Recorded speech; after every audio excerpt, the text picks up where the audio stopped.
मैं पहले उनकी बात ले जाना चाहती मैं हूँ। पहले उनकी बात का जवाब दूंगा। वैक्सीन की बात का हाँ, उसका जवाब दूंगा। इस देश में अतीत में जितनी महामारियां फैली, कांग्रेस का शासन था, और आपके बाहों पे भी जो चवन्नी जैसा निशान होगा ना, वो कांग्रेस के शासन का निशान है। और ये भी बता दूं आपको, अभी तक जितनी सरकारें आई, सभी सरकारों ने मुफ्त टीकाकरण किया, मुफ्त। आप कोई नया काम नहीं कर रहे हैं।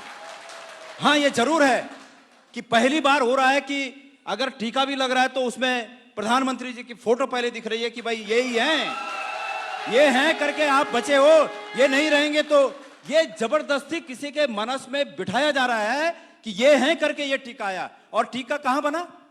कांग्रेस के द्वारा निर्मित प्रयोगशालाओं में टीका बना है। आप भूल जाइए, आपने 7 साल में अगर एक नई प्रयोगशाला बनाई हो, भारतीय जनता पार्टी की सरकारों ने इस देश में कोई नया काम, एम्स कांग्रेस की देन है, तमाम प्रयोगशालाएं कांग्रेस की देन है। मुझे खुशी है इस बात की, और कांग्रेस के शासन की देन है। लेकिन उससे बढ़कर यह बात है कि वो हिंदुस्तान की देन है, भारत की देन है। मुझे इस बात पर फक्र है। आप इसको किसी एक व्यक्ति का श्रेय मान रहे हैं कि उस व्यक्ति का श्रेय है।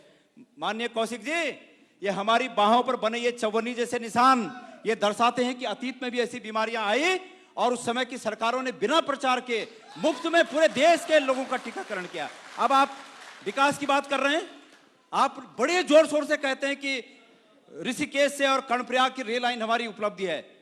आपकी खाक उपलब्धि है, आप दूसरे के कामों पर कब्जा करने की कोशिश कर रहे हैं। आपको याद दिला दूं, और यह कोशिश नहीं होनी चाहिए। हम इस कोशिश का पुरजोर विरोध करेंगे। आप विकास करिए, वो विकास कार्यों के नाम लीजिए, हमें खुशी होगी।